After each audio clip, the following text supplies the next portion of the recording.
C'est bon. J'allume. Est-ce qu'on peut mettre l'écran d'ailleurs? Bon, notre la lampe à fond n'était pas adaptable avec le projecteur, donc on a ramené un, un écran. Un écran. Acclame les lentilles. Acclame les lentilles. Très bien. Donc on a deux patients à adapter. Et on a 1 heure, donc 30 minutes, 15 minutes par œil. Bismillah. Bismillah.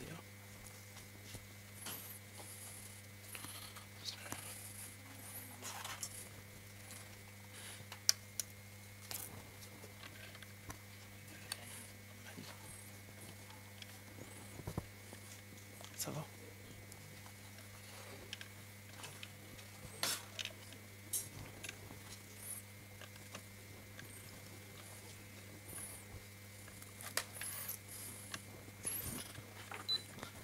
Ça va, la caméra est touchée.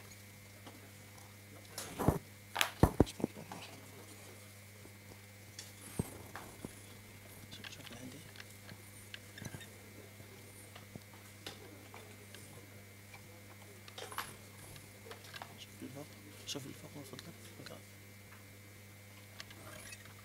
شوف الفوق دوك ناحية لي لونتي سي بون خلاص سي بون خلاص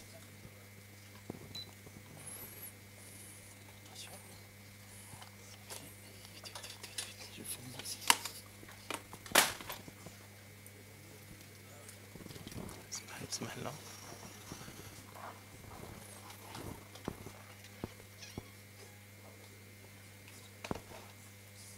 سي بون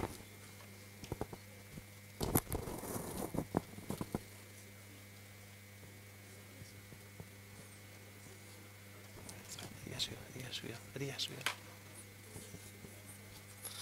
Ok, donc pour la solution contactologie du kératocone, oui, bien sûr. Si l'acuité visuelle ne remonte pas avec des lunettes, donc, la solution serait la lentille de contact. Donc la lentille de contact est la première solution après échec d'une correction par lunette. Donc à partir du stade 2, la lentille de contact est le seul moyen qui donne la meilleure acuité visuelle. Ok. Autre chose, c'est que la lentille de contact, même après résultat insatisfait d'une chirurgie sur la cornée, que ce soit en eau ou PKR sur un kératocone, ou implantation d'un implant torique, même si le résultat réfractif n'est pas satisfaisant, il vaut mieux ne pas utiliser le terme d'échec de chirurgie réfractive, mais disons que résultat insuffisant, la lentille de contact, même après chirurgie, serait une solution pour donner la meilleure acuité visuelle. Donc on parle généralement de lentilles rigides, des lentilles rigides cornéennes, donc la lentille est supportée uniquement par la cornée, ou des lentilles rigides sclérales. La lentille ne touche le globe oculaire qu'au niveau de la sclère. Les lentilles sclérales, elles sont plus confortables que les lentilles rigides et elles s'adaptent mieux aux kératocones évolués ou les kératocones très décentrés. C'est bon. Ok, bismillah. Ok, donc on examine, donc le patient est déjà porteur de lentilles, on va se dire qu'il n'a jamais porté de lentilles ou c'est la première fois. Donc, il vient d'enlever les lentilles, la caméra ça va, ça fonctionne? Ok, très bien. Regardez mon oreille. Ok, donc la cornée est mince et on voit juste à la fente que la cornée bombe uniquement au centre, donc c'est un kératocone central.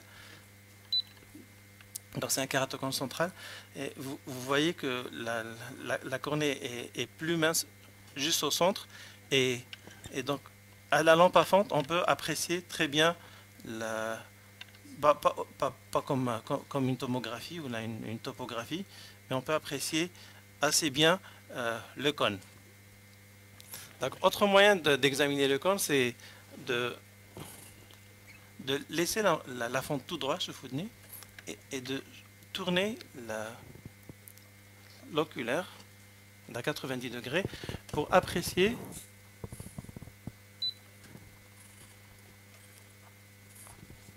la protrusion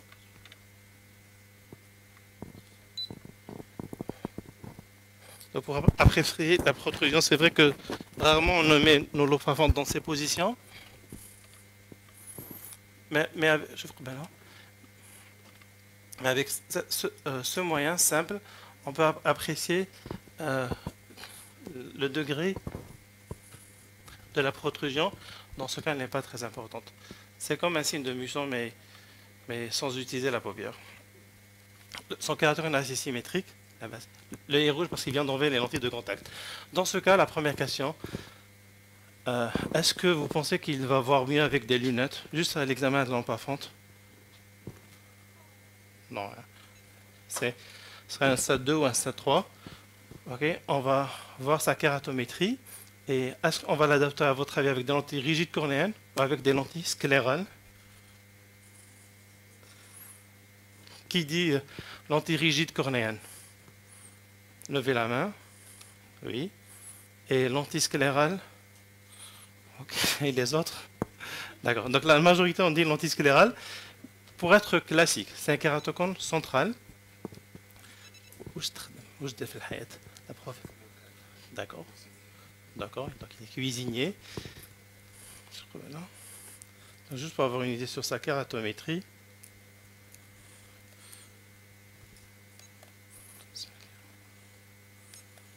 Donc cuisinier, 31 ans.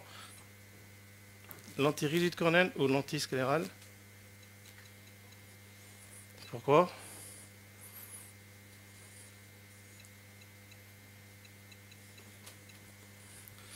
Ok. Même si on n'a pas de topographe, les mires qu'on voit au niveau de tous les appareils autokérato-réfractomètres nous donnent une idée sur le cône et il est assez central.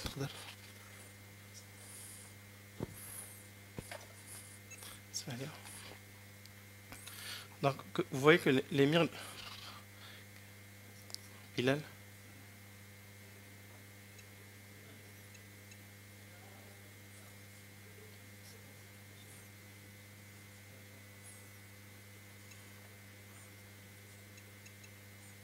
Bilal? معليش خلاص. اوكي.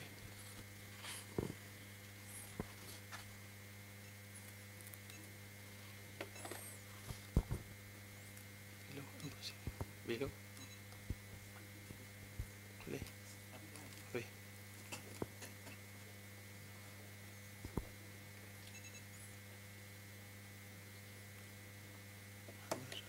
Je vais brancher.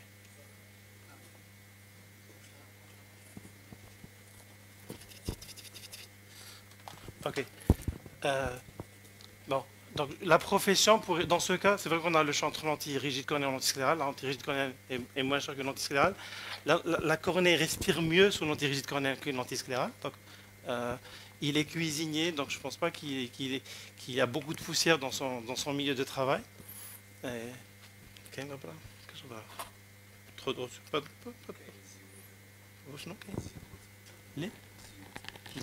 non, ça, c'est des vapeurs. Donc, il n'y a pas de souci. Donc, je pense qu'il vaut mieux être classique et l'adapter avec une lentille rigide cornéenne. La lentille rigide cornéenne, sur plan qualité de vision, est supérieure à la lentille sclérale. Hein, parce qu'il n'y a pas le dioptre constitué par le réservoir sous la lentille sclérale. Donc, la cornée est... C'est vrai, il y a toujours un film lacrymal très fin, mais on peut considérer que directement lentille cornée. Et on gardera la lentille sclérale si le patient va se dire qu'il n'est pas à l'aise. Ousani, tu es d'accord? Micro.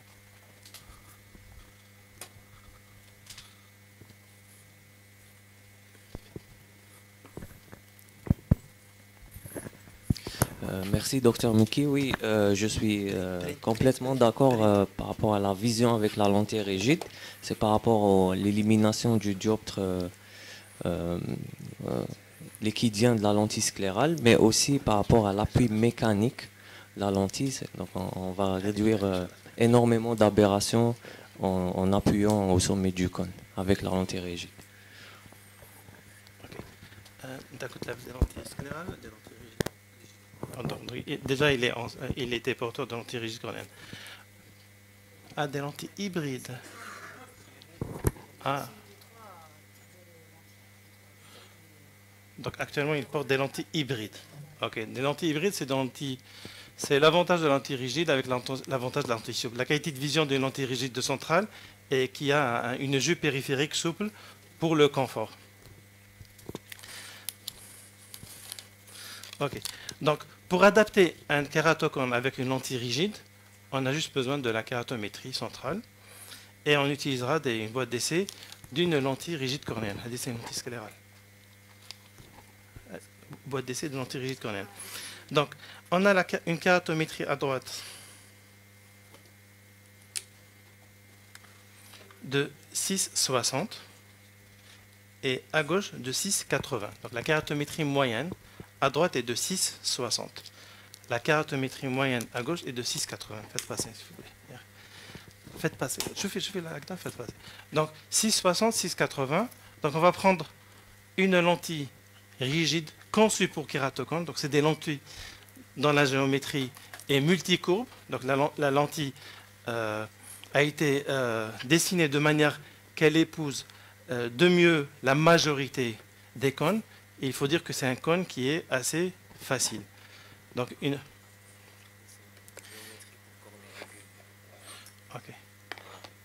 Ok, on va mettre une lentille rigide cornéenne de 6,60 à droite et de 6,80 à gauche. Ok, on va nous ramener la lentille rigide cornéenne. Je fais un autre patient. Ça. Mais oui. Quand même, on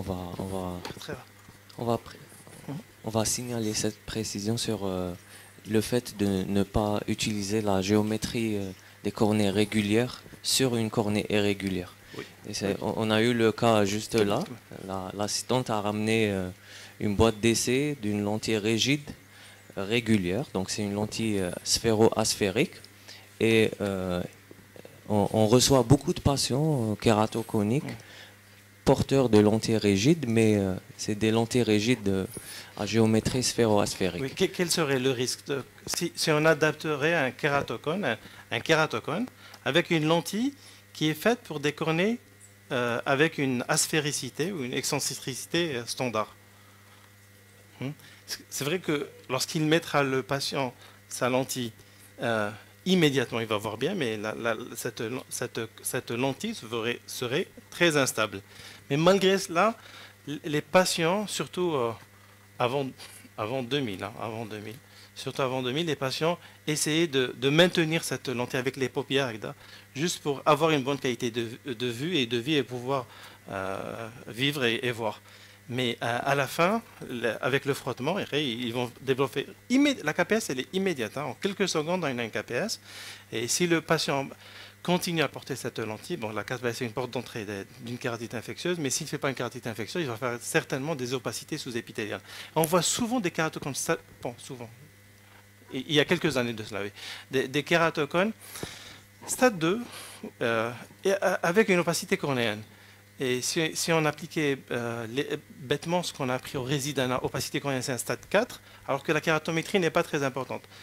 L'opacité est juste due, sous-épithéliale, est juste due à une mauvaise adaptation. Si on enlève cette mauvaise adaptation, si on change l'adaptation, le patient ira mieux, l'opacité peut-être ne va pas partir, et la vision serait bonne. Okay. C'est bon, on a la bonne boîte. Mon frère. Ok. Donc, on a dit combien de kératométrie moyenne à droite? 6,60 à droite, 6,80 à gauche. Donc, on a une boîte de lentilles. Les plus connues, c'est les lentilles Rose K2. Et maintenant, ça fait plus de 10 ans que M. Paul Rose a mis ça, comment on dit, son invention. Là, ça est sur le marché. Donc, tout le monde peut fabriquer la géométrie multicourbe comme là, il l'a fait en début des années 2000. Et donc, on va prendre une lentille d'oriente courbure 6,80. Donc, on a une boîte d'essai dans les rayons de courbure. Ça marche? Ok. Donc, ça va de 5,10 à 9,20. Ça va de 5,10 à 9,20. de 5,10 à 9,20 avec un pas de 0,10. Donc on va prendre une lentille de 6,80. Allez.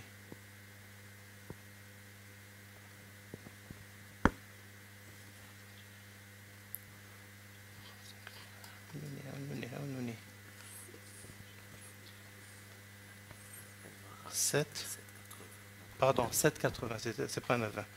Ok, donc je prends la lentille de 6,80. Maintenant, pour mettre la lentille, pour gagner du temps, il y a deux manières.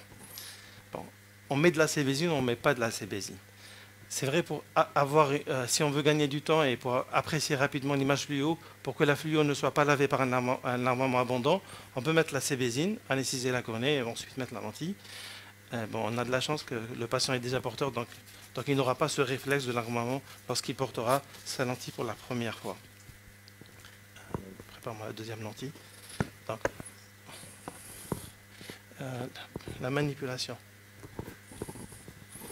Ok, cette lentille, donc le premier paramètre, c'est son rayon de courbure.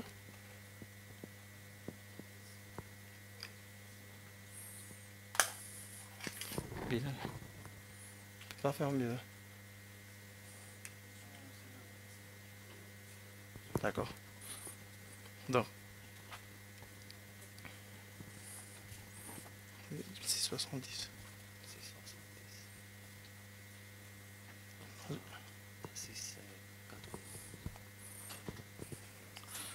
6,80, 8,80 de diamètre et moins 7 de puissance. À votre avis, pourquoi ces paramètres? Pourquoi, avec la lentille dans le rayon de courbure est de 6,80, le fabricant a choisi un diamètre de 8,80 et une puissance de moins 7.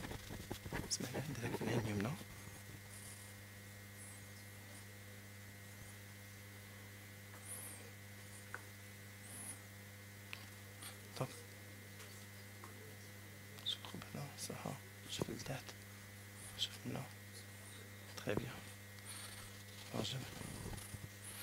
Parce que statistiquement parlant, lorsque le fabricant a fait ses statistiques, il a vu que souvent, les kératocones, c'est vrai qu'ils se ressemblent. Hein, ce qu'a trouvé Paul Rose la première fois, c'est vrai que la kératocone, c'est une cornée déformée, mais dans cette déformation, il y a assez de régularité. Hein. Il y a assez d'uniformité, de standardisation, et donc souvent les kératocones qui était hémétrope, un kératocone qui était hémétrope, un enfant qui est hémétrope, qui rentre dans le kératocone et qui arrive à un rayon de courbure de 6,80, souvent la myopie qui est due à ce kératocone est de moins 7. Ça va? Ça va? Mais chaque fois. Je pense qu'il y a assez de lumière là. Un téléphone. Très bien.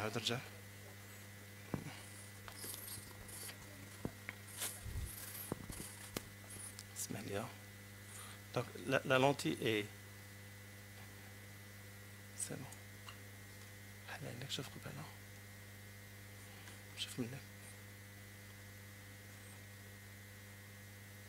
C'est bon. C'est bon. Ok. Et on met une goutte de fluo. S'il y a trop de l'armement, le patient doit attendre quelques minutes. Lorsqu'il n'en va plus, on met de la fluo.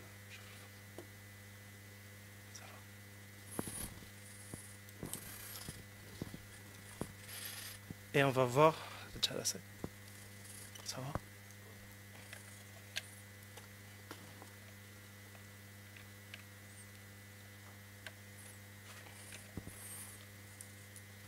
À la lumière bleue. Ok. Idéalement avec un filtre jaune. Okay. Quel est le filtre jaune? C'est bon, c'est ok. Cette lampe à fente est équipée de lampe. Oui, et donc ici je fais une petite remarque sans aucun conflit d'intérêt.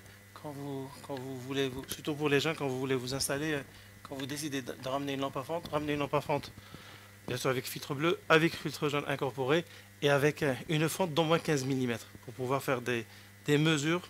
Parce qu'il y a des lampes à fente qui, dans la fente, la hauteur de la fente est uniquement de 10 mm. et qu'elle soit numérisée. Donc je pense que de nos jours, c'est indispensable. Vous voyez? Ok, رمش عينك.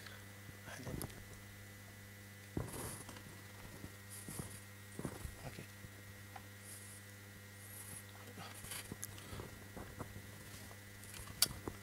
رمش عينك عدة مرات. رمش عينك. شوف ودني. رمش عينك ما تهرش. J'ai pris une photo.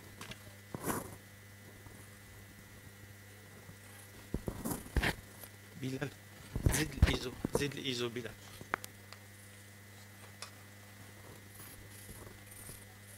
On va prendre une autre photo. شوف رمش عينك. حل عينك.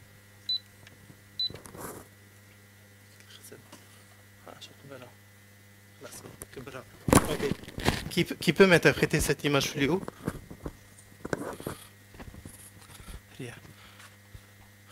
Centre là, Bilal. Ok. Donc l'idéal, le principe, c'est le triple appui. C'est qu'on a, en fait, c'est deux appuis. Un est central, l'autre est circulaire. Mais quand on fait une coupe, on a trois appuis, un nasal, un central et un périphérique. Tout dépend des méridiens qu'on a utilisés. Donc l'essentiel, c'est que la lentille repose deux fois sur la cornée.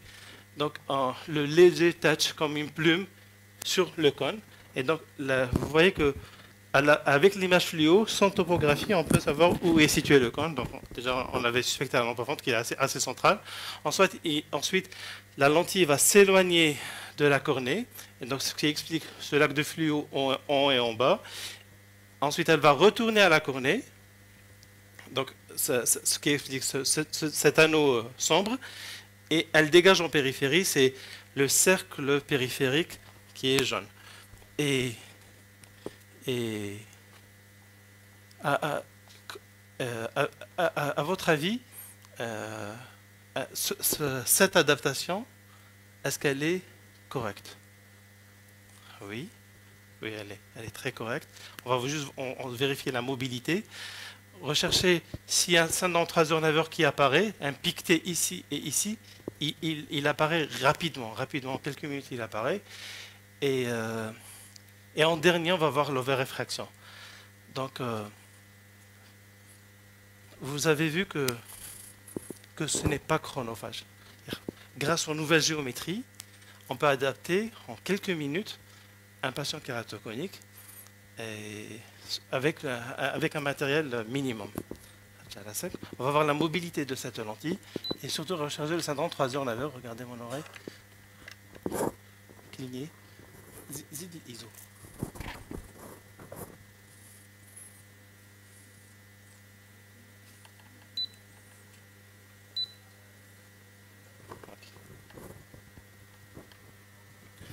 Okay. Il n'y a pas de syndrome 3h-9h. Cligne des yeux. La lentille est très très bien centrée parce que le cône est très très bien centré.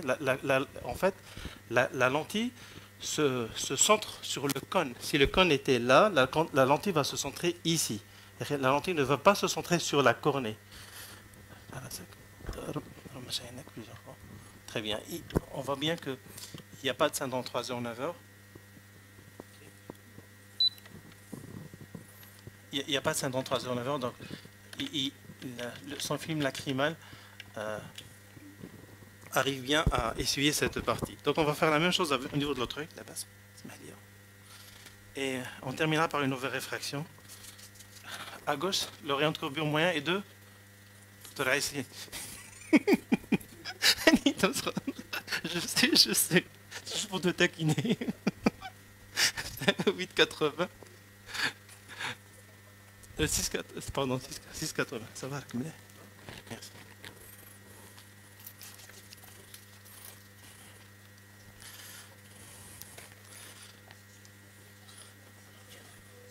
Ok. Et donc, 6,80 de courbure, 8,80 de diamètre et moins 6 de puissance. Je ne suis pas habitué avec les...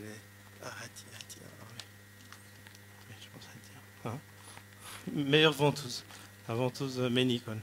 Pas de conflit d'intérieur. On ne représente plus Ménicone depuis quelques années. Gauche. معلش حرام عليك. تلقى الضوء. c'est bon. أي في بلاصة. ضوء تحت خلاص. ضوء. Merci. Merci beaucoup. Le dos. Et j'arrive pas à voir la. Ça c'est rien dit. J'arrive pas à voir.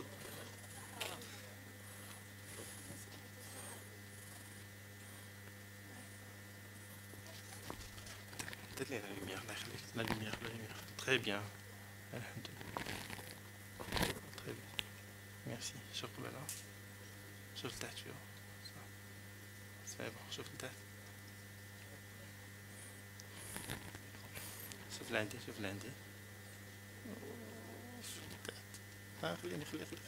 خلي la paupière inférieure. Merci. Très bien, c'est bon, monsieur. C'est bon. Une fois que la lentille est accrochée par la cornée, sa géométrie fait qu'elle épouse de mieux cette cornée et elle ne va pas bouger, sauf si il y a un traumatisme violent ou un frottement violent pour la faire bouger. C'est bon.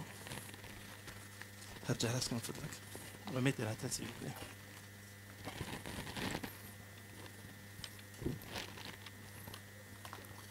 Cligner des yeux. Oui. Pour apprécier l'image fluo, il faut être bon.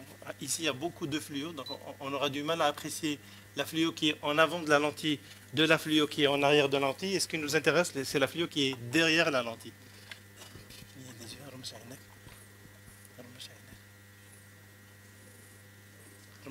Donc, on attend un peu, quelques secondes, cligner plusieurs fois.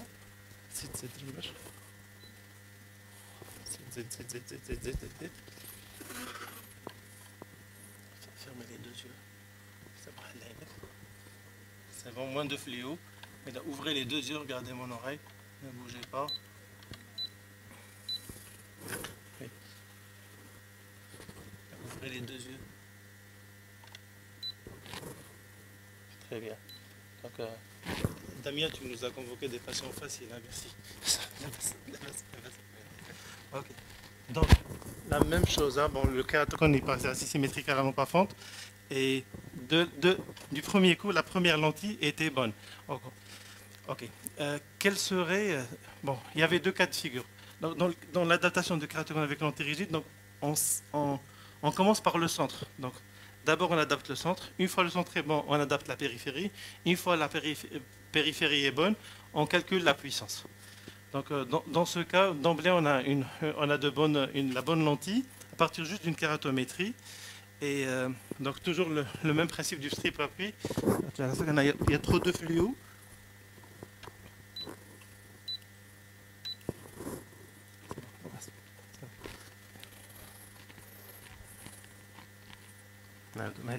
Donc, le kératocone est là. Et bon, Hada, c'est le croissant, c'est la lumière, c'est l'ombre de la lumière. Mais l'image précédente, Bilal, l'image précédente. Ok. Et tout va bien. Donc, ce qui reste, c'est la puissance.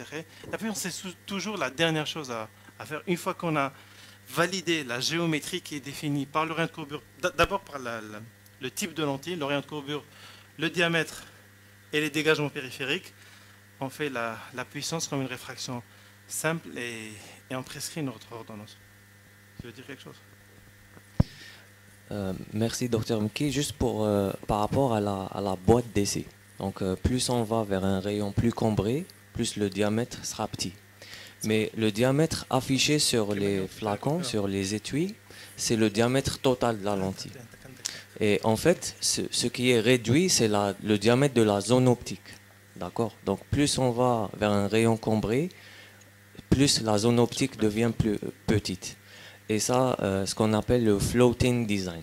C'est un design de kératocone où plus le cône est pointu, plus la zone optique est petite.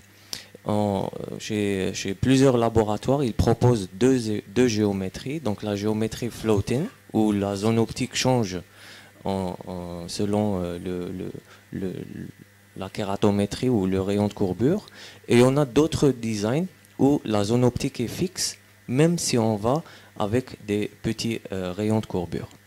Deuxième point, il faut faire très attention au dégagement périphérique. C'est vrai qu'après qu'après 5 minutes, il n'y a pas de piqueté à 3h, 9h, mais il faut prendre le temps et laisser le patient au moins une trentaine de minutes dans la salle d'attente et revérifier parce que souvent on trouve des surprises. Une astuce pour la zone centrale, dès que la pupille est visible derrière la lentille, ça veut dire qu'en mettant le bleu cobalt avec la fluo, dès que la pupille est visible, là on sait que c'est pas très cambré, il n'y a pas de ce qu'on appelle de pooling, il n'y a pas beaucoup de fluo au centre, et là on peut dire que on est très proche de rayon de courbure le plus adéquat à cette cornée-là. Merci Mohamed pour tes remarques toujours très pertinentes. Et quand vous l'avez vu sur l'écran, on est quasiment presque à hémétropie et on a fini une adaptation. Oui, on va juste vérifier, comme a dit Mohamed, s'il y a un piqueté, mais c'est vrai que si on veut gagner du temps, avec un fort grossissement, le piqueté, si on examine bien, il est instantané, hein, que ce soit la KPS ou le syndrome 309. Et le syndrome 309, le syndrome 309, on peut le voir pas uniquement au niveau de la cornée, même au niveau de la conjonctive. Donc il faut rechercher. Parfois, il commence au niveau de la conjonctive et quelques jours après, on est au niveau de la cornée. Et il peut nous causer pas mal de problèmes. Donc, fort grossissement.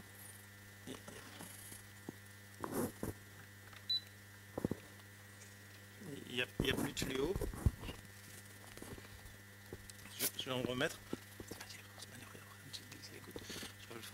Cette fois-ci, je vais mettre beaucoup de fluo parce que ce qui m'importe, ce n'est pas la fluo derrière la lentille, mais je recherche le syndrome 309.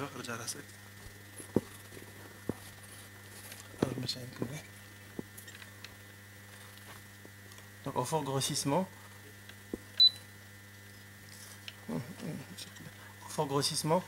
donc le croissant de cornée qui n'est pas couvert par la cornée, par la lentille, pardon, est fluo négatif en nasal et en temporal.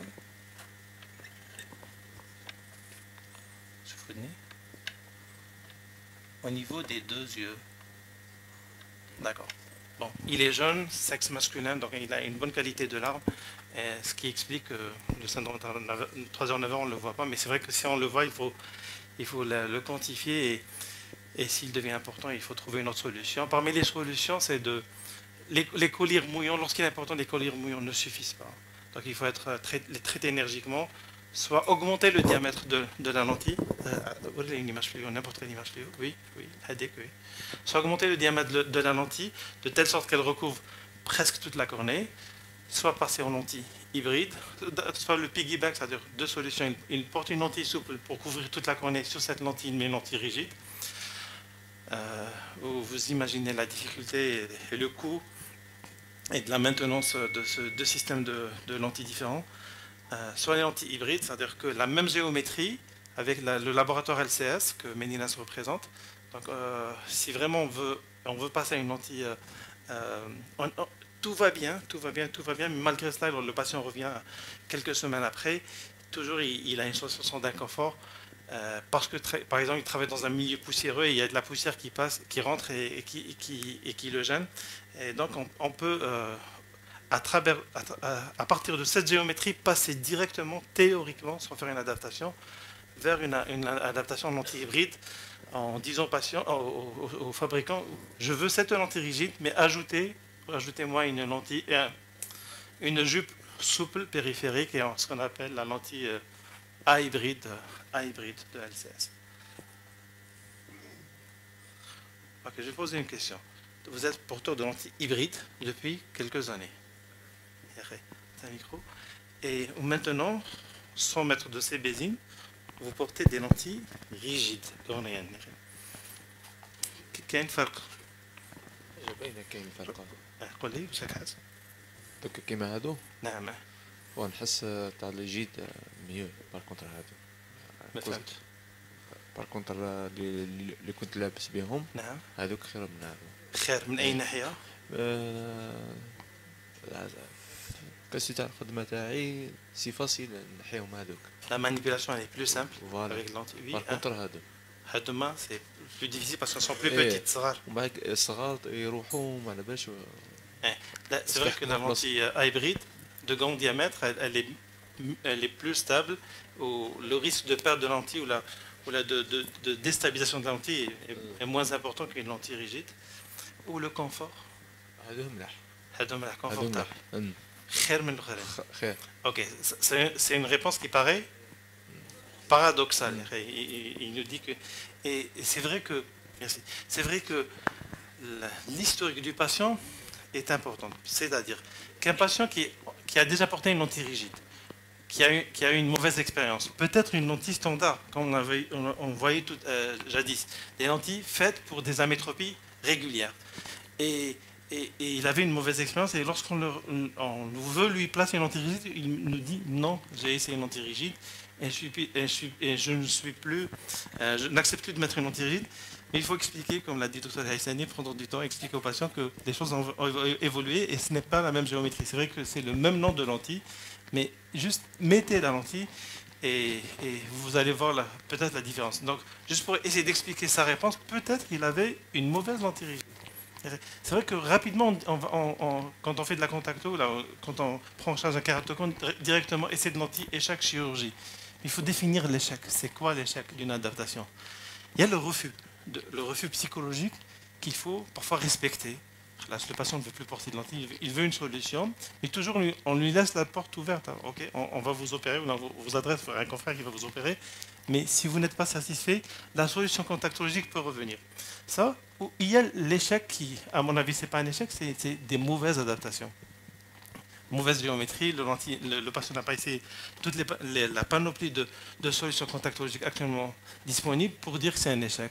Et dans ce cas, passer à la chirurgie, c'est mieux. Parce que parfois, si on passe à la chirurgie et qu'au niveau de la chirurgie, ça ne se passe pas très très bien, on met un anneau, le patient n'est pas très satisfait. Et lorsqu'on retourne aux solutions lentisclérales, le patient se dit pourquoi on ne m'a pas essayé lentisclérale avant que je prenne la décision de mettre un anneau qui n'est pas très grave, ce n'est pas très grave comparativement à une greffe de cornée.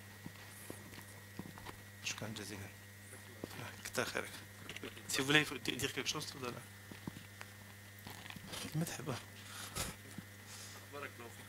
شكرا ميرسي بوكو انت يعطيك الصحة كي قبل تجي كثر خيرك صحة صحة ميرسي بوكو صحة صحة Damien, tu peux lui enlever les lentilles que j'ai.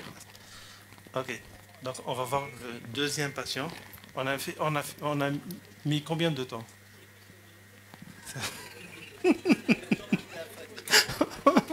Deuxième patient. Oui, تفضلي.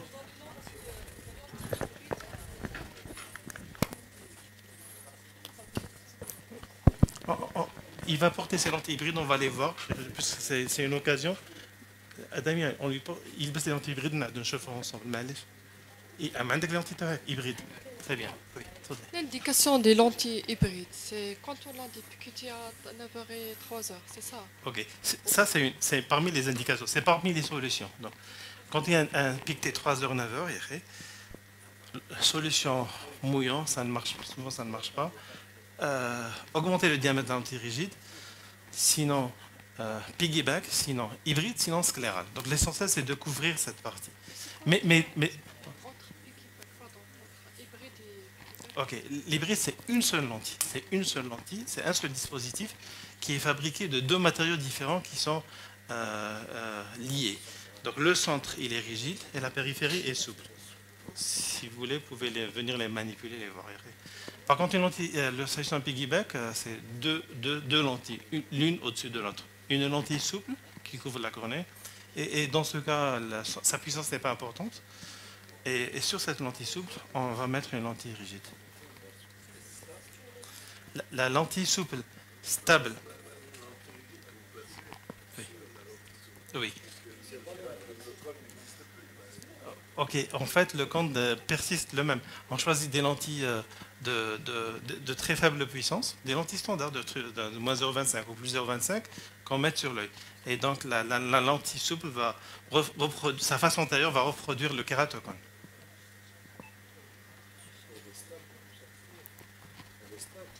La lentille souple, donc si c'est un kératocone très très important, elle ne sera pas stable. La rigide sur la souple. Ok, ok. Il faut qu'il y ait, oui, la rigide sur la souple. Une bonne adaptation, il faut que les deux lentilles soient interdépendantes. C'est-à-dire que c'est pas une lentille rigide qui est ventousée sur la souple. Ah, là, c'est pas bien. Ça sera un socle fermé pour les infections. Donc, il faut que la lentille souple et la lentille rigide translate de manière indépendante sur la surface oculaire. Dans ce cas, ça devrait très bien marcher parce que le kératocone n'est pas très important. Mais dans des kératocones très très importants, ou bien dans la dégenciation pellucide marginale, on peut avoir l'image fluo. Laisse là. Une ectasie très très périphérique, même une souple, là, il y aura toujours une bulle d'air, il y a toujours un genou en inférieur, même une souple ne tiendra pas. D'accord. Les autres indications des lentilles hybrides, c'est le patient qui voit bien avec la lentille rigide. L'image fluo est très très bonne, donc l'examen physique est bon, et malgré cela, il y a toujours la plainte. Parce que l'inconfort, généralement parce qu'il travaille dans un milieu poussiéreux, et dans ce cas, on passe en lentille hybride. Mais l'autre solution, c'est l'autre solution possible est la lentille sclérale. Utilisez le micro. Quand on demande les lentilles hybrides, on va garder la même géométrie. Oui. On va demander juste de garder un supplément de lentilles souples. C'est ça. Oui. Okay. Dans la prescription, qu'est-ce qu'on doit écrire exactement? Très très bien. Si on veut... Oui, merci. معليش أيوب. Ok. Donc, c'est vrai que j'ai oublié de rédiger la prescription.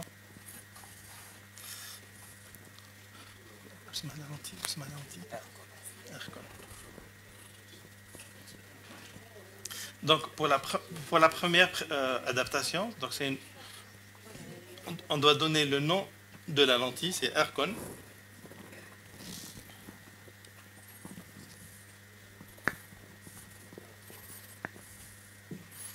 Ok, l'œil droit. Donc, c'était une lentille de 6,80 de rayon de courbure, de 8,80 de diamètre et de -7 de puissance. Ok, au niveau de l'œil gauche, c'était... Pardon. 6,60.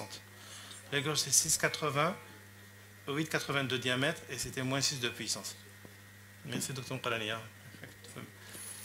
Ok. Maintenant, si on veut transformer cette prescription en une lentille hybride. Ok, on va juste donner la lentille, donc c'est hybride, donc c'est le nom commercial de cette lentille. 6,60, 8,80, je suis en train de recopier -7, plus une jupe souple. Et l'œil gauche, c'est la même chose. Maintenant, pour plus de détails, en fait, la jupe souple, elle peut différer. Je vais vous expliquer. D'accord? D'accord. Mais la jupe souple, il y a 3 dégagements. Il y a 3 dégagements dans la jupe souple. Il y a des jupes souples standards, il y a des jupes souples plus serrées, ou il y a des jupes souples encore plus serrées. Donc, tout dépend de la géométrie de sa sclère. Mais pour le savoir, il faut les essayer. Donc, vous commencez par les jupes standards, c'est-à-dire 0. Quand vous recevez, vous mettez la lentille. Et si la lentille est ventousée, si après quelques temps, vous allez voir qu'il y a de l'ischémie, de la conjonctive parce que la lentille est trop serrée, et là, vous allez demander au fabricant de changer la lentille et de vous ramener une lentille avec une jupe moins serrée. Alors, pour le savoir, il faut l'essayer. La lentille hybride. Mais ça. Pour la lentille hybride, donc, bon, je ne connais pas toutes les lentilles hybrides qui existent dans le monde, mais on a eu l'expérience avec 2 lentilles hybrides. Une lentille américaine Synergize et une lentille française hybride. Chose importante, c'est la fluo. Toutes les lentilles souples absorbent la fluo. Donc si vous mettez la fluo, la jupe sera colorée définitivement. il faut une fluo spéciale. Donc, il y a pour la lentille américaine, elle ne se colore pas, sa jupe, la Synergize, ne se colore pas avec la fluo standard. Et la française, elle se colore avec la lentille standard. Donc, là, une fluo spéciale, une fluo dite macromoléculaire, qui n'est pas absorbée par la... Donc, on ne va pas mettre de fluo. Ça va.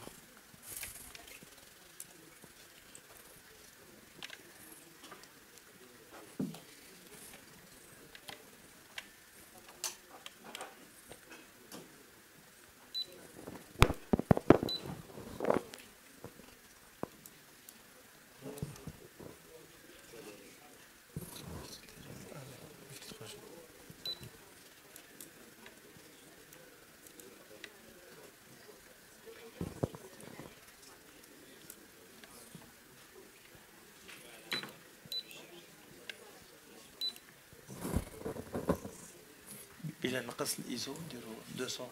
Le ISO à 200.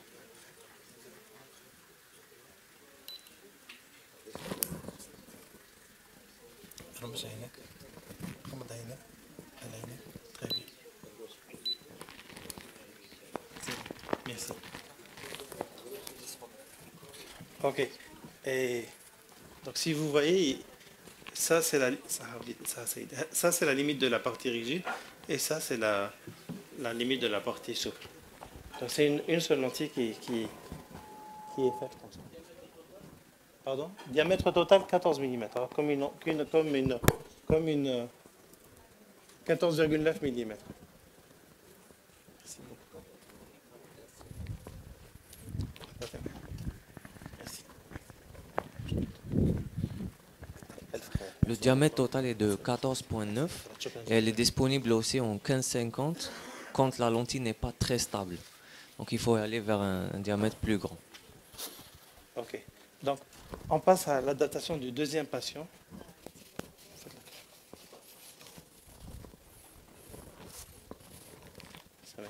Merci d'être venu.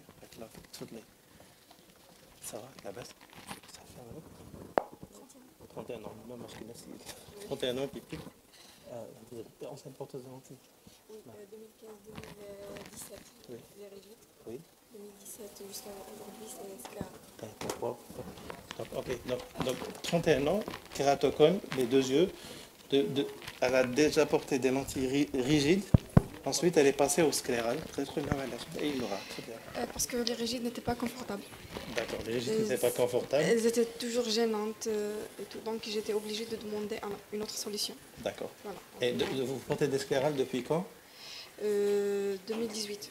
Depuis 2018, hein? Vous savez 4 ans. Ça se passe bien. Très bien. Très très bien. Oui. Vous portez la lentille toute la journée. À quelle heure vous la portez le matin et à quelle heure vous l'enlevez le soir? À 8h, 7h30. Oui. L'après-midi, ça dépend quand je vais dormir ou avant. Jusqu'à 21h, 22h. Oui. Est-ce que vous changez le liquide entre-temps? Non. Très très bien. Donc, très bien. Ok. Vous avez les lentilles d'Orca sur vous? Très très bien. D'accord. Ok. Ok. Donc, vous avez entendu, ancienne porteuse de lentilles, rigide, qui ne les a pas supportées, on ne sait pas pour quelle raison, et elle porte actuellement des sclérales depuis 4 ans. Donc on va considérer qu'on va l'adapter pour la première fois, et on va l'adapter en sclérale, hein, juste pour même si son kératocone, médicalement parlant, a besoin d'une lentille rigide, on va l'adapter en sclérale pour voir comment on adapte la sclérale, juste pour des raisons pédagogiques.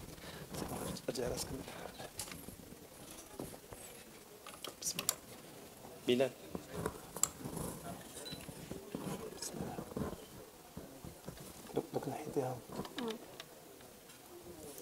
Ok. Donc, vous voyez que ça quasi. Mais il me connecte d'accident. Premier patient, c'est pas un parent. On n'avait pas.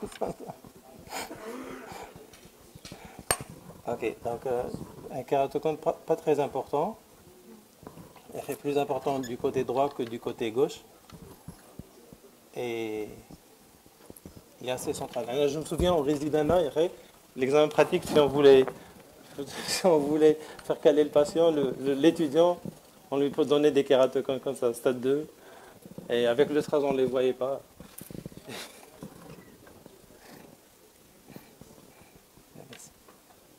Ok. Donc, on va adapter en antiscléral. Et vous voyez que moi, si pour la première fois, je l'aurais adapté en antirigide cornéenne. Hein. Vous êtes d'accord car la l'ectasie n'est pas très importante. La même chose. Okay. Vous voyez que la cornée n'est pas très protrueuse. Hein.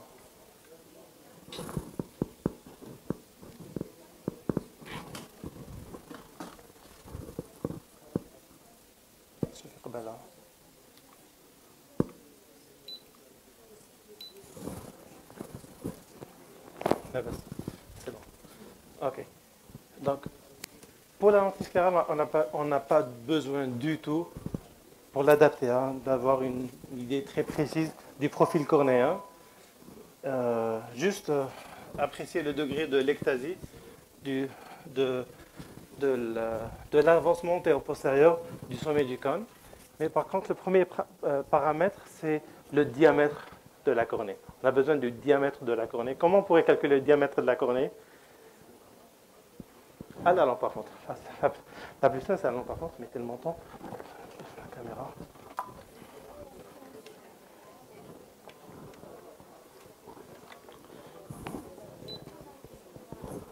Donc, à la lampe par contre, donc, on doit en prendre le white à white. Donc, une fente, c'est pour ça, quand vous achetez une lampe à fente, une lampe à fente avec une hauteur de la fente large. Okay.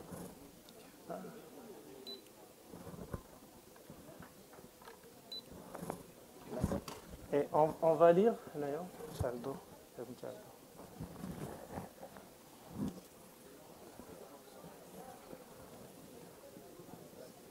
Donc 10,5 mm. D'accord? Donc on a une cornée de 10,5 mm. C'est bon, c'est bon. Ok, donc 10,5 c'est souvent symétrique, donc 10,5 aux deux yeux. Et donc on doit avoir une lentille qui doit dépasser le limbe. Donc cette lentille sclérale, lorsqu'elle va toucher le globe oculaire, elle va le toucher au-delà du limbe, et idéalement 1 mm de part et d'autre du limbe. Donc on a 10,5, 11,5, 12,5. D'accord. Donc elle doit atterrir. Donc, si on prend la lentille, lorsqu'elle touche le limbe, elle commence à toucher le limbe à partir d'un diamètre de 12,5. Mais il faut qu'elle ait un appui, donc il faut ajouter au moins 1,5 mm de chaque côté, donc 12,5 plus 3, ça fait 15,5 pour qu'elle tienne. Donc on va mettre une lentille de 15,5 théoriquement. Ok. Donc on va utiliser le même fabricant français, LCS, avec sa lentille AKS. Donc on a le fabricant nous propose deux types de diamètres. Les bleus en haut et les verts en bas. Les bleus en haut ont un diamètre de 16,5, les verts en bas ont un diamètre de 15. Ok. De 16,5 et de 15. Ok, il faut savoir que plus on s'éloigne du limbe, plus on est sujet à travailler avec des sclères asymétriques. Et plus on est proche du limbe, plus la sclère est généralement sphérique. Plus on s'éloigne du limbe, on a des sclères qui sont asymétriques, toriques ou avec un cadran spécifique. Okay. Et dans ce cas, il est plus facile d'adapter avec une petite lentille sclérale ou mini-sclérale. C'est devenu une mode ces dernières années, alors qu'au début, on voulait épouser parfaitement la géométrie de la sclère avec de grandes lentilles, des full sclérales. Mais maintenant, on s'est vu que c'était plus difficile et c'est plus simple d'adapter avec de petites lentilles. Je vais demander avis à Ouzani. Dans ce cas, okay, théoriquement, au moins 15,5, on aurait bien aimé utiliser le 15 On va quand même l'essayer pour être proche du limbe, pour tomber avec une sclère qui est encore sphérique, et donc l'adaptation serait plus simple. Donc, je suis d'accord avec vous, docteur Mki, pour la toricité sclérale. Donc, plus on s'éloigne du limbe, plus la toricité est importante. Plus on se rapproche du limbe, on va vers la sphéricité. Pour le diamètre, quand les cônes ne sont pas très très avancés, c'est pas très protubérant, on peut aller avec des petits diamètres. Mais une fois on est supérieur au stade 2, là il faut dans la majorité des cas aller vers les grands diamètres.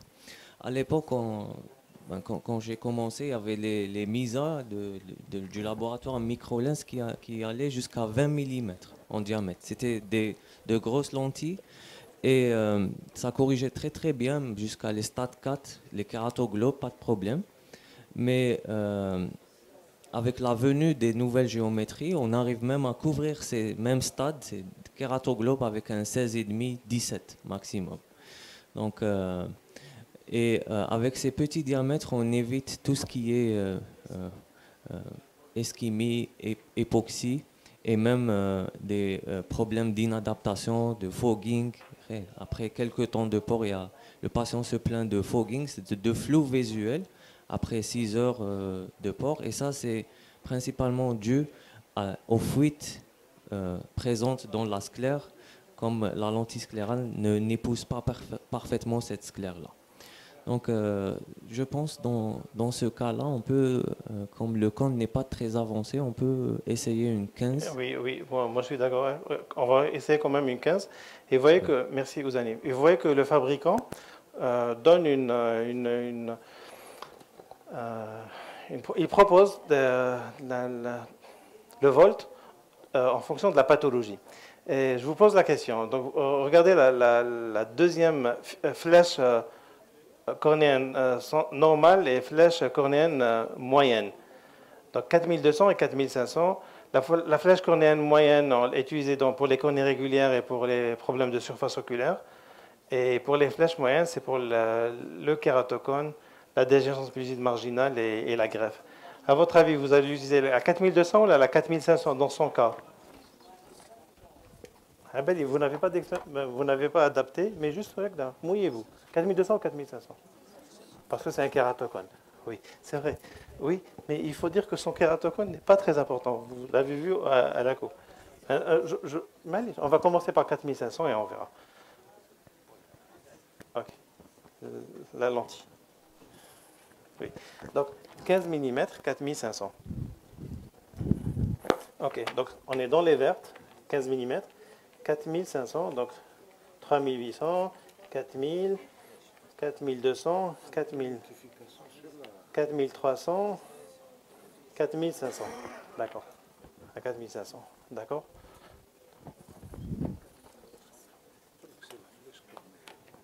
Donc, ok. Je vais vous donner une astuce pour gagner du temps. Si vous avez une pentacam, et vous avez la profondeur de la chambre antérieure. Vérifiez si elle est prise à partir de l'endothélium ou à partir de l'épithélium. Attendez l'image. Oui, très bien. Ok, donc vous avez la pentacam. Ça vous avez une pentacam. Hein. Juste pour gagner du temps. Prenez la profondeur de la chambre antérieure que vous avez dans le dernier rectangle de votre relevé des 4 cartes. Et vous voyez si c'est à partir de l'épithélium ou à partir de l'endothélium. Souvent, c'est réglé à partir de l'endothélium. Donc, cette valeur, vous lui ajoutez la pachymétrie. Donc, vous ajoutez la cornée. Et vous aurez la profondeur de la chambre dentaire de l'iris jusqu'à l'épithélium. Ça, c'est vrai si la lentille reposée, ça serait une bonne flèche si la lentille reposait au niveau du limbe. Mais on est à 15 mm. Donc, pour cette valeur, vous devez rajouter 400 microns. Et vous aurez la lentille, le volt de la lentille que vous allez utiliser. Mais le but de ce wet lab, c'est de dire que pour adapter, on n'a pas besoin d'une pentacam. Et bien que maintenant tous les patients viennent avec la pentacam, ce qui est très très bien. Comment on met une lentille sclérale? Donc on prend la lentille sclérale, on remplit le réservoir avec du sérum, et puisque c'est pour une adaptation, donc on met encore de la fluo et on met sur le globe oculaire. Ici, souvent, on n'a pas besoin de ces bésines. Sauf si le patient a un réflexe très important, la fluo tache les vêtements, donc soit on met une serviette pour ne pas tacher les vêtements du patient, soit on met beaucoup de sérum. Donc, regardez en bas, bon, elle est ancienne porteuse, donc c'est encore plus facile de lui mettre. Merci beaucoup. Okay. Je m'attends à trouver une flèche très importante. Hein. Parce que je pense que les 4200 auraient été bien, mais sait-on jamais. Hein. Mais, ça va? Ça va?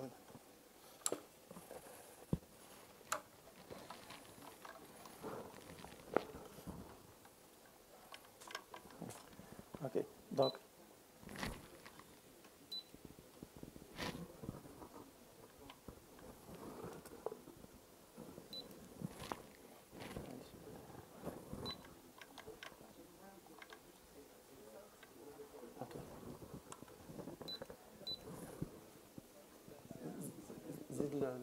زيد ال 800 من فضلك.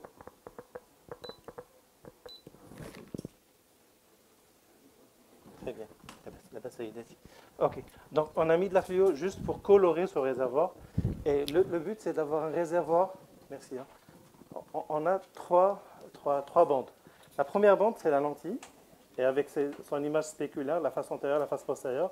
La deuxième bande, c'est le réservoir qui est plein de fluo. Et la troisième bande, c'est la cornée. Et idéalement, c'est d'avoir une bande de réservoir qui est égale à 300 microns.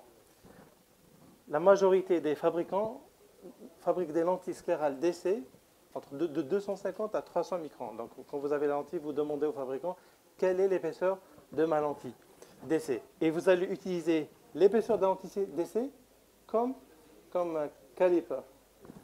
Et non pas la cornée, parce que la cornée, c'est une cornée pathologique. Elle peut faire 300 microns, elle peut faire 200 microns, elle peut faire 500 microns. Et donc, si ici, on sait avec ce fabricant, c'est 250 microns, ici, on est à combien? À 1 mm, hein, presque 4 fois. Non, 3 fois. Donc, on est à presque 800 microns. Et donc, on doit réduire de combien? Pour être à 250, 300, on doit réduire de 500. Et après 800, on doit réduire de 500. 4500, donc on tombe à 4000. D'accord? Ça va, madame. Donc, comment on enlève une lentille? La lentille sclérale, elle est vraiment scellée. Attendez une autre photo, Bilal. La première. Ok. La lentille sclérale, si l'adaptation est bonne, elle est scellée sur la sclérale. Si je mets la ventouse ici et j'essaie d'enlever, je vais créer une pression négative qui va encore la rendre sceller encore plus et elle ne va pas se détacher. Par contre, il faut faire passer de l'air et donc il faut aller en périphérie, faire un mouvement d'angulation pour décoller la lentille. Et une fois l'air passe, la lentille est décollée. La lentille sclérale est très très stable. Elle ne bouge pas, elle est scellée sur la sclère.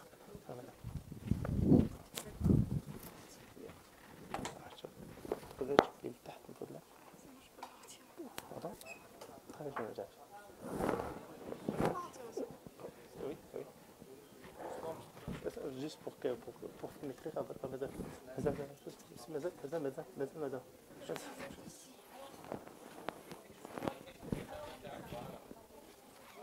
Merci. Donc, elle la tient à la périphérie et elle la retire. Merci. Merci beaucoup. Ça va. Donc, une lentille de 4000. Vous avez une lentille de 4000. C'est un bec. et une lentille de 4000. 15 mm et une lentille de 4000. La même chose. On remplit de sérum, de la fluo.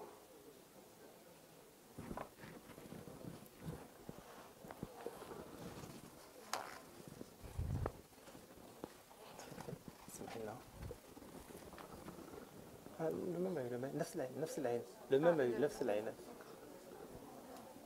شوف لتحت. يعطيك الصحة. C'est bon. C'est bon, remettez la tête. Ok.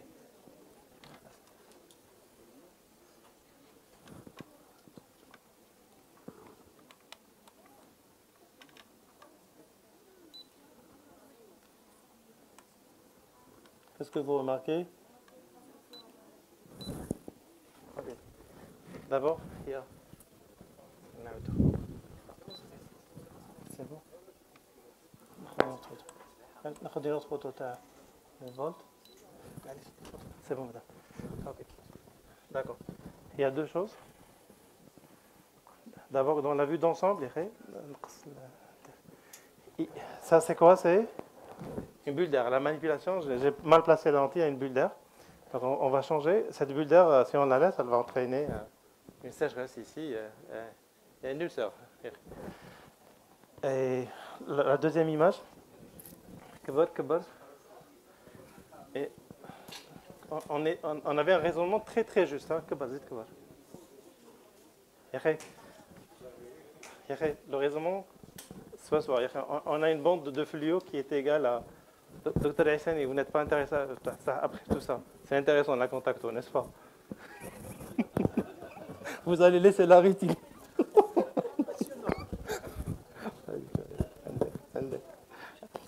En ophtalmologie, on considère que le top, hein, c'est les rétinologues. Là, il barque. Non, on a besoin de vous. Restez au niveau de la rétine, on a besoin de vous. Donc, ok, je vais enlever la lentille. Regardez en bas.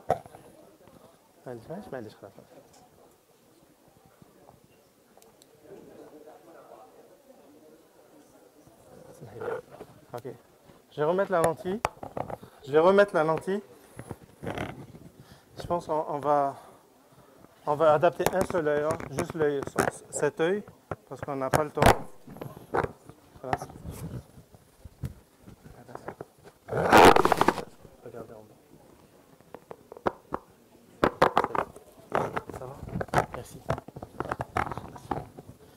C'est bon. Ah, ok. Ok. Vous avez la bulle d'air. Oui, oui.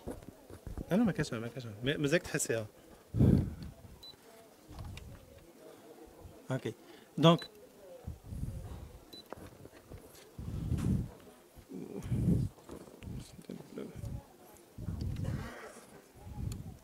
ok.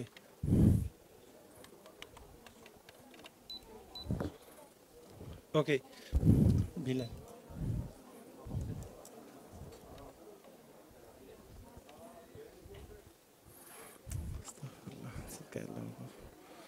استغفر الله اسمحي لي.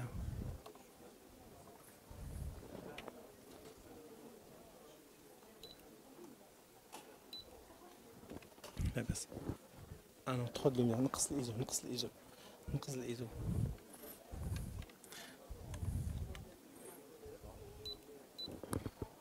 زيد نقص زيد نقص اسون زيد نقص اسون.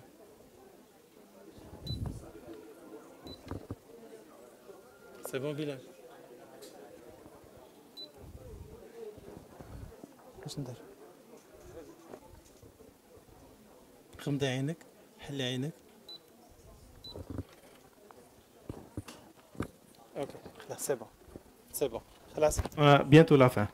D'accord, on va juste finir avec cet œil. Bon, la fluo, elle couvre toute la cornée, c'est bon.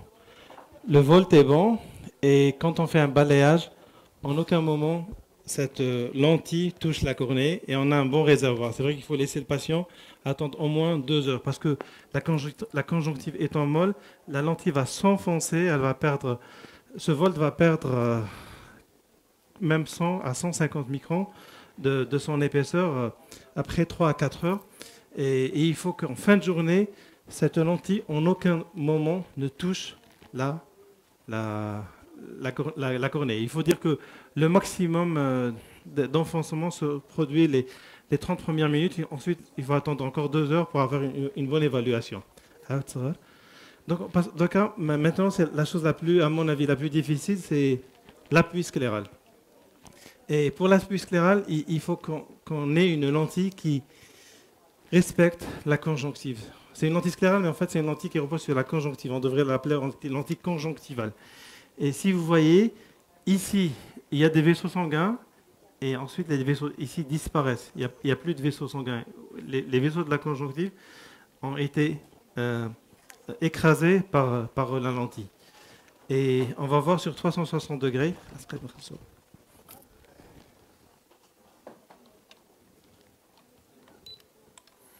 Ok, on va voir sur 360 degrés.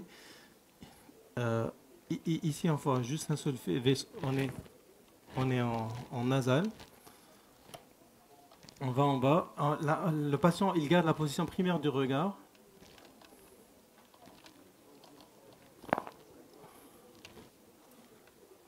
Par exemple, ici, vous voyez bien qu'il y a une interruption des vaisseaux de la conjonctive. J'ai pris une photo.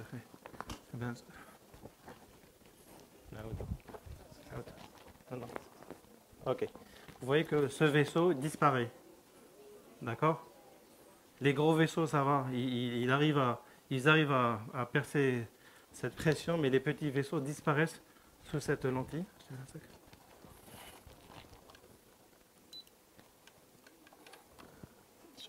Il faut toujours apprécier en position primaire du regard.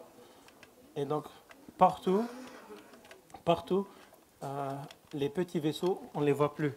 Et si on laisse cette patiente attendre quelques heures, on va voir qu'à la langue, la première, qu'à la langue, il y aura une hyperémie tout autour de la lentille, et avec un cercle blanc. Et dès qu'elle enlève la lentille, il y a une congestion avec une rougeur tout autour du limbe. Et donc, ça, ce n'est pas une bonne adaptation. L'appui est uniformément mauvais et presque de la même manière. Et donc, on va demander au fabricant, quand on va rédiger les paramètres de cette lentille, qu'au niveau de l'appui scléral, il faut que la lentille s'éloigne, je pense ici d'un pas, il faut qu'elle s'éloigne d'un pas de la sclère, si son inclinaison, parce qu'il s'agit de tangente, pas de courbure. On sait bien actuellement que la région cornéo-sclérale n'est plus de courbe mais la cornée c'est une courbe, la sclère au moins au niveau du limbe est plutôt une tangente. Ensuite il y a une courbure. Donc on va demander au fabricant d'augmenter la tangente de combien, Ouzani?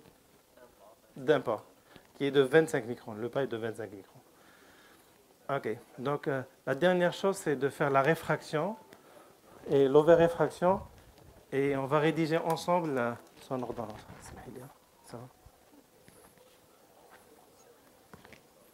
Oui, la lentille sclérale nécessite, en fait, le time share est réduit.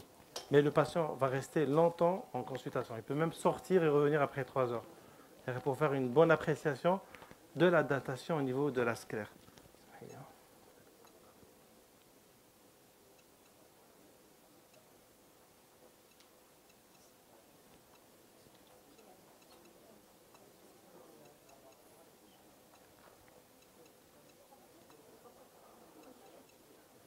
Ok. Donc on a 4,75. L'astigmatisme, il est de moins 0,5. Donc on ne va pas le prendre en considération. Il faut faire une réfraction subjective. Et on a plus 4,75 de puissance. Donc on va rédiger ensemble l'ordonnance de cette patiente. On va juste adapter un œil. Là. Donc c'est une lentille AKS. Bon, disons qu'on a fait le contrôle 3 heures après et on a eu cet appui. Et donc on valide l'adaptation après 3 heures. Le volt, on a, Charles 4000. 4000 de volts. Ouzani aimerait mettre 4100 parce qu'il dit qu'elle va s'enfoncer encore plus. On saura après 3 heures. Oui. 15 mm de diamètre, oui, diamètre 15 mm. La puissance ok, la puissance c'est plan, mais on a trouvé plus 4,75. Le plus de 4,75, nous allons le remettre au sommet de la cornée, ça sera un plus 5. Hein. Et on a besoin de moins d'appui scléral. S, c'est scléral. Hein? Moins ah oui, pardon, plus. Plus 1 d'appui scléral. D'accord? C'est tout. Toricité. Il n'y a pas de toricité. C'est une sphérique. C'est bon. Donc on enlève la lentille. Est-ce que vous avez des questions? Oui. La lentille de la lentille, 0. La puissance de la lentille d'essai, c'est 0. Juste pour cette clairance est de 0, d'accord? On a mis une clairance de 4000, la puissance est de 0. 4100 moins 1, 4200 moins 2, 400 moins 4, 600 moins 6, 3800 plus 2. Donc c'est l'inverse. Ici, on a 0,50 dioptrie. On peut le corriger, oui, en tor antérieur, mais il faut que la lentille soit torique. Parce qu'on ne peut pas rajouter un astigmatisme sur le tor antérieur, donc sur la face antérieure de la lentille, si la lentille est sphérique. D'accord? Parce qu'il y a le risque de rotation et par conséquence, le cylindre ne sera pas bien corrigé. Ok. Donc, je voulais dire que l'adaptation est importante. Hein. On vit dans un pays endémique du kératocone. Et avec... Merci beaucoup. Merci beaucoup. Et avec ces bouts de plastique, on règle pas mal de problèmes des patients. Et je pense que au moins dans chaque ville, il devrait y avoir une personne qui peut prendre en charge les patients sur plan adaptation. Et je vous remercie.